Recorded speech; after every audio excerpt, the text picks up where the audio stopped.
Then, by the moat of the ships, on the hither plain of the Xanthus, new was the voice that climbed through the din and sailed on the breezes, high, insistent, clear, and it shouted an unknown war cry, threatening doom to the peoples. A woman had come in to aid you, regal and insolent, fair as the morning and fell as the north wind, freed from the distaff who grasps at the sword, and she spurns at subjection, breaking the rule of the gods. She is turbulent, swift in the battle, clanging her voice of the swan as a summons to death and disaster. Fleet-footed, happy and pitiless, laughing she runs to the slaughter. Strong with the gait that allures, she leaps from her car to the slaying. Dabbles in blood, smooth hands like lilies. Europe astonished reels from her shock to the ocean. She is the panic and melee. War is her paean, the chariot's thunder of Penthesilea. Doom was her coming, it seems, to the men of the West and their legions. Ajax sleeps forever. Meriones lies on the beaches. One by one they are falling before you, the great in Achaia. Ever the wounded are borne like the stream of the ants when they forage past my ships, and they hush their moans as they near, and in silence gaze at the legions inactive, accusing the fame of Achilles. Still have I borne with you, waited a little, looked for a summons, longing for bridal torches, not flame on the Ilion housetops, blood in the chambers of sweetness, the golden amorous city swallowed by doom. Not broken I turned from the wrestle titanic, hopeless, weary of toil in the ebb of my glorious spirit, but from my stress of compassion for doom of the kindred nations, but for her sake whom my soul desires, for the daughter of Priam. And for Polyxena's sake, I will speak to you yet as your lover, once, ere the fury, abrupt from Erebus, deaf to your crying, mad with the joy of the massacre, seizes on wealth and on women, calling to fire as it strides, and Ilion sinks into ashes. Yield, for your doom is impatient. No longer your helpers hasten, legions swift to your call. The yoke of your pride and your splendor lies not now on the nations of earth, as when fortune desired you. Strength was your slave, and Troia the lioness, hungrily roaring, threatened the western world from her ramparts built by Apollo. Gladly released from the thraldom they hated, the insolent shackles curbing their manhood, the peoples arise, and they pray for your ruin. Piled are their altars with gifts, their blessings help the Achaeans.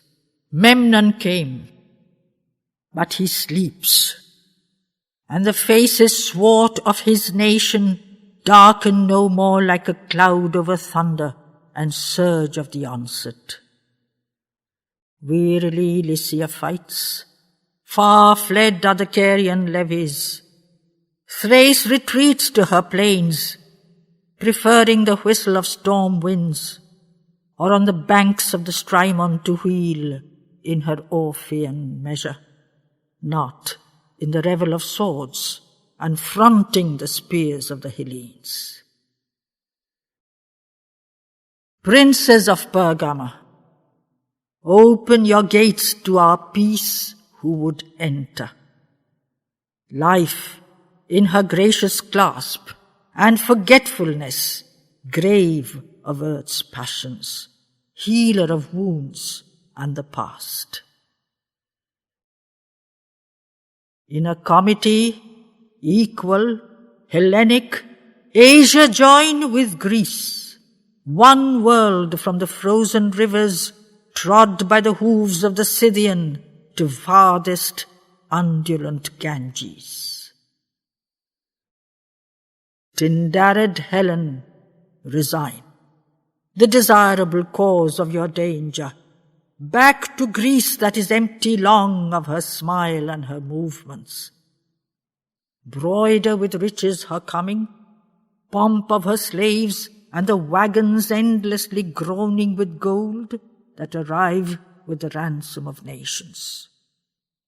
So shall the fury be pacified, she who exultant from Sparta breathed in the sails of the Trojan ravisher, helping his oarsmen. So shall the gods be appeased, and the thoughts of their wrath shall be cancelled. Justice contented, trace back her steps, and for brands of the burning torches delightful shall break into Troy, and the swords of the bridal. I, like a bridegroom, will seize on your city and clasp and defend her, safe from the envy of Argos, from Lacedaemonian hatred, safe from the hunger of Crete and the Locrians' violent rapine. But if you turn from my voice, and you hearken only to Ares, crying for battle within you, deluded by Hera and Pallas, swiftly the fierce death surges shall close over Troy, and her ramparts, built by the gods, shall be stubble and earth to the tread of the Hellene. For to my tents I return not. I swear it by Zeus and Apollo, master of truth, who sits within Delphi, fathomless, brooding, soul in the caverns of nature, and hearkens her underground murmur, giving my oath to his keeping mute and stern, who forgets not from the panting of Ares toil to repose, from the wrestle locked of hope and death, in the ruthless clasp of the melee, leaving again the Trojan ramparts unmounted, leaving Greece unavenged, the Aegean a lake, and Europe a province, choosing from Hellas exile, from Peleus and Diademia, choosing the field for my chamber of sleep, and the battle for heartside, I shall go warring on, till Asia enslaved to my footsteps feels the tread of the god in my sandal pressed on her bosom. Rest shall I then, when the borders of Greece are fringed with the Ganges. Thus shall the past pay its Titan ransom, and fate, her balance changing, a continent ravished, suffer the fortune of Helen. This I have sworn, allying my will to Zeus and Ananke. So was it spoken, the Thean challenge. Silent, the heroes looked back amazed on their past and into the night of their future. Silent, their hearts felt a grasp from gods and had hints of the heavens. Hush was a while in the room, as if fate were trying her balance poised on the thoughts of her mortals. At length, with a musical laughter, sweet as the jangling of bells upon anklets leaping in measure, answered aloud to the gods the virgin Penthesilea. Long I had heard in my distant realms of the fame of Achilles. Ignorant still while I played with the ball and ran in the dances, thinking not ever to war, but I dreamed of the shock of the hero. So might a poet inland, who imagines the rumour of ocean yearn with his lust for the giant upheaval, the dances of hilltops, toss of the yellow mane, and the tawny march, and the voices lion-like, claiming earth as a prey for the clamorous waters. So have I longed, as I came for the cry and the speed of Achilles. But he has lurked in his ships. He has sulked like a boy that is angry.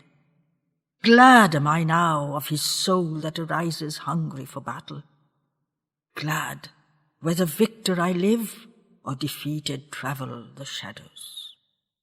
Once shall my spear have rung on the shield of the Thean Achilles. Peace I desire not. I came to a haughty and resolute nation. Honor and fame they cherish, not life by the gift of a foeman. Sons of the ancient house, on whom Ilion looks as on Titans, chiefs whom the world admires, do you fear then the shock of the Thean? Gods, it is said, have decided your doom. Are you less in your greatness? Are you not gods to reverse their decrees, or unshaken to suffer? Memnon is dead, and the Carians leave you. Lycia lingers. But from the streams of my east, I have come to you, Penthesilea. Virgin of Asia, answered Talthybius, doom of a nation brought thee to Troy, and her haters Olympian shielded thy coming. Vainly who feedest men's hearts with a hope that the gods have rejected. Doom in thy sweet voice utters her counsels, robed like a woman. Answered the virgin disdainfully, wroth at the words of the Argive. Hast thou not ended the errand they gave thee, envoy of Hellas? Not, do I think, as our counsellor camest thou elected from Argos, nor as a lover to Troy hast thou hastened with amorous footing, hurting thy heart with her frowardness. Hatred and rapine sent thee, greed of the Ilian gold, and lust of the Phrygian women. Voice of Achaean aggression, doom am I truly. Let Knossos witness it, Salamis speak of my fatal arrival, and Argos silent remember her wounds. But the Argive answered the virgin, hearken then to the words of the Hellene, Penthesilea. Virgin, to whom earth's strongest are corn in the sweep of thy sickle, lioness, vain of thy brute, who besiegest the paths of the battle, art thou not satiate yet? Hast thou drunk then so little of slaughter? Death has ascended thy car. He has chosen thy hand for his harvest. But I have heard of thy pride and disdain, how thou scornest the Argives, and of thy fate thou complainest that ever averse to thy wishes cloisters the Thean and matches with weaklings, Penthesilea. Not of the Ithacan boar, nor the wildcat littered in Locris, nor of the sleek-coat Argive wild bulls sates me the hunting, so hast thou said. I would bury my spear in the lion of Hellas. Blind and infatuate, art thou not beautiful, bright as the lightning? Were not thy limbs made cunningly, linking sweetness to sweetness? Is not thy laughter an arrow, surprising hearts imprudent? Charm is the seal of the gods upon woman. Distaff and girdle, work of the jar at the well and the hush of our innermost chambers, these were appointed thee. But thou hast scorned them, O Titaness, grasping rather the shield and the spear. Thou, obeying thy turbulent nature, tramplest all laws that are old to the pleasure thy heart has demanded. Rather, bow to the ancient gods who are seated and constant. But for thyself thou passest, and what hast thou gained for the aeons, mingled with men in their works, and depriving the age of thy beauty? Fair art thou, woman, but fair with a bitter and opposite sweetness, clanging in war, or matching thy voice with the shout of assemblies. Not to this end was thy sweetness made, and the joy of thy members. Not to this rhythm heaven tuned its pipe in thy throat of enchantment. Armed like men to go warring forth, and with hardness and fierceness mix in the strife and the hate, while the varied meaning of nature perishes, hurt in its heart, and life is emptied of music. Long have I marked in your world a madness. Monarchs, descending, caught the imperious mob of their slaves, and their suppliant gesture, shameless and venal, offends the majestic tradition of ages. Princes plead in the agora, spurred by the tongue of a coward. Heroes march to an impious war at a priestly bidding. Gold is sought by the great with the chaffering heart of the trader. Asia fails, and the gods are abandoning Ida for Hellas. Why must thou come here to perish, O noble and exquisite virgin? Here, in a cause not thine, in a quarrel remote from thy beauty, leaving a land that is lovely and far to be slain among strangers? Girl, to thy rivers go back, and thy hills, where the grapes are aspirant. Trust not of fate that indulges, for all things, Penthesilea, break with excess, and he is the wisest who walks by a measure. Yet, if thou wilt, thou shalt meet me today in the shock of the battle. There will I give thee the fame thou desirest. Captive in Hellas, men shall point to thee always, smiling and whispering, saying, "This is the woman who fought with the Greeks, overthrowing their heroes. This is the slayer of Ajax.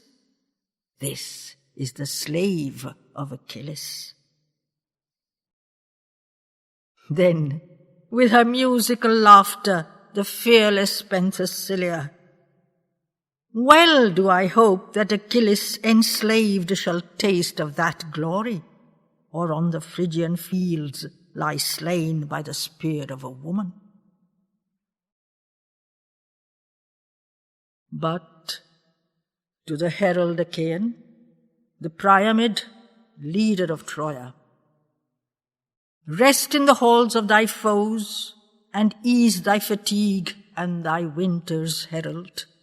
Abide till the people have heard and reply to Achilles. Not as the kings of the west are Ilion's princes and archons, monarchs of men who drive their nations dumb to the battle. Not in the palace of Priam, and not in the halls of the mighty whispered counsels prevail, and the few dispose of the millions. But with their nation consulting, feeling the hearts of the commons, Ilion's princes march to the war or give peace to their foemen. Lightning departs from her kings, and the thunder returns from her people, met in the ancient assembly where Ilus founded his columns. And since her famous centuries, names that the ages remember, leading her, Troia proclaims her decrees to obedient nations. Ceasing, he cried to the thralls of his house, and they tended the Argive. Brought to a chamber of rest in the luminous peace of the mansion, grey he sat, and endured the food and the wine of his foemen, chiding his spirit that murmured within him, and gazed undelighted, vexed with the endless pomps of Laomedon. Far from those glories, memory winged it back to a sward half forgotten, a village nestling in leaves and low hills watching it, crowned with the sunset. So, for his hour, he abode in earth's palace of lordliest beauty. But in its caverns his heart was weary, and hurt by the splendours, longed for Greece and the smoke-darkened roof of a cottage in Argos. Eyes of a woman faded, and children crowding the hearthside. Joyless he rose, and eastward expected the sunrise on Ida.